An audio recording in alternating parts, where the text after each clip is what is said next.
বিসমুল্লাহির রহমানুর রহিম। দেশের ও বিদেশের প্রিয় বাংলাদেশের ভাই ও বন্ধুগণ, বাপ চাচা, নতুন প্রজন্ম, সন্তান সমতুল্য পিতা পত্নী সকলের উদ্দেশ্যে আমি আমাদের সামনে জাতীয় সংসদ নির্বাচন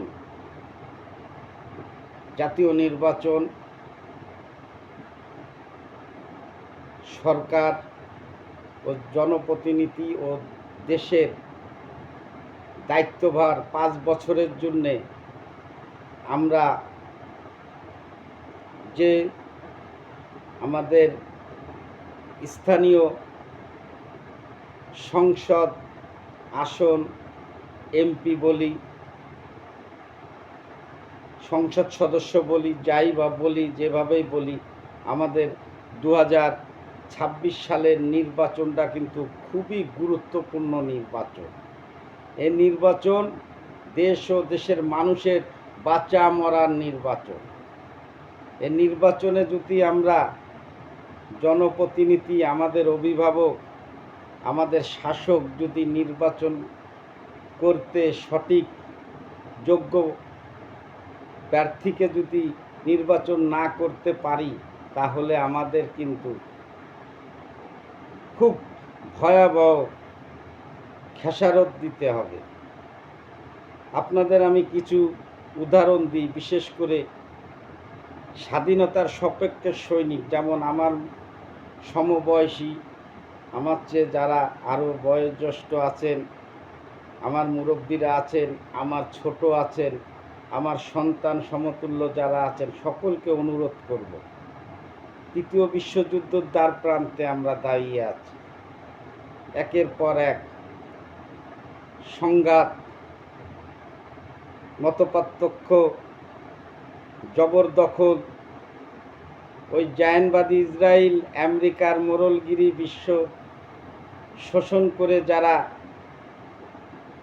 তাদের অস্তিত্ব, শক্তি, তাদের মাতুব্বারি টিকিয়ে রাখে, সেই আমেরিকা আজকে সারা পৃথিবীটাকে নিয়ে চক্রান্ত করছেন। তৃতীয় বিশ্বযুদ্ধ বাঁধানোর একটি নীল নকশা তৈরি করতেছেন, যে তাদের মোড়লগিরি যদি ধরে রাখতে হয়, তাহলে ওগের বাইরে কারা, ওগের বিপক্ষে কোন রাষ্ট্র, কোন শাসক, কোন প্রতিপক্ষ, তারা সেটাকে চিহ্নিত করে তারা তাদের প্রতি বিভিন্ন কায়দায়, বিভিন্ন অজুহাতের দিয়ে তারা তাদের প্রতি জবরদখল, আক্রমণ, প্রয়োজন হলে যুদ্ধর মতন কাজও তারা করে যাচ্ছে। যেমন দেখেন, নিরপরাধ, নিরীহ, নিষ্পাপ স্বাধীন রাষ্ট্র ফিলিস্তিনি গাজা, ওই ইহুদি বংশ, ওই জায়নবাদ ইসরায়েলকে দিয়ে আমেরিকা গাজা, ফিলিস্তিনি সহ ওই উপসাগরীয় অঞ্চলটাকে একের পর এক আক্রমণ করে তাদের আমেরিকার হাতিয়ার হিসাবে তাদের দিয়ে ইসরায়েলকে দিয়ে তারা অন্যায়ভাবে গণহত্যা, যখন যেটা মনে চাচ্ছে আক্রমণ চালাচ্ছে। এই দেখেন, আজকেও পাকিস্তানের ইয়েমেনের বন্দরে একটি তেলবাহী জাহাজে আক্রমণ চালিয়েছে, বোমা মেরেছে। এদিকে আপনার কাতারে কয়েকদিন আগেই তাদের দূতাবাসে হামাসকে ইস্যু করে সেখানেও বোমা আক্রমণ চালিয়েছে। ইসরায়েলের কিন্তু একটি উদ্দেশ্য, যে ওদের এখন রাষ্ট্র রক্ষা করতে গেলে ওদের অত্যাচারের ওদের পাপের পাল্লা এত ভারী হয়েছে যে ওরা জানে 8 দশকের বেশি এই আমাদের ইসরায়েল রাষ্ট্রটা থাকবে না। যখন আমরা না থাকব তখন আমাদের চিরশত্রু মুসলমানকে ধ্বংস করে যাব। তাই তারই পরিকল্পনা হিসাবে একের পর এক গণহত্যা চালিয়ে যাচ্ছে গাজা ফিলিস্তিনিতে। এর কোনো মুসলিম উম্মাহ চেয়েছে দেখছে, কোনো প্রতিবাদ নেই, মুখে মুখে দায় সারা প্রতিবাদ, ব্যাস একমাত্র ইরান ছাড়া কেউ নেই। তাই ভাই ফিরে আসি আবার আমি আমাদের দেশের জাতীয় সংসদ নির্বাচনে। আমাকে দেশটা রক্ষা করতে হবে। আন্তর্জাতিক পর্যায়ে যতটুকু দিয়েছি আলহামদুলিল্লাহ।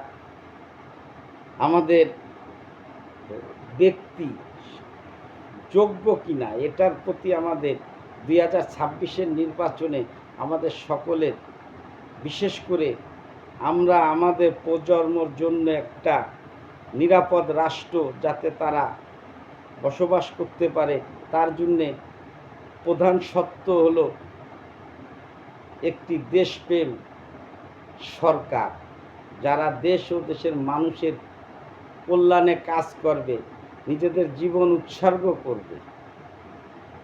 স্বাধীনের পরবর্তী সময় আমরা কিন্তু সে ধরনের সেভাবে নির্বাচনে আমরা প্রার্থীর দিকে সেভাবে আমরা নজর দিইনি। আমরা অন্ধবিশ্বাসের পরে সরকার ভোট দিয়ে সরকার গঠন করেছি, তার বিনিময়ে কী পেয়েছি আমরা জানি। আমি ধারাবাহিকভাবে বলবো, আমার 2026-এর জাতীয় সংসদ নির্বাচনের স্বাধীনতার সম্পর্কের সৈনিকদের আমি বিনীত অনুরোধ করব, আমাদের এই আগামী নির্বাচনে সর্বোচ্চ মেধা দিয়ে চেষ্টা করতে হবে সঠিক নেতৃত্বর হাতে আমাদের আগামী নির্বাচনে তাদের ভোট দেওয়া।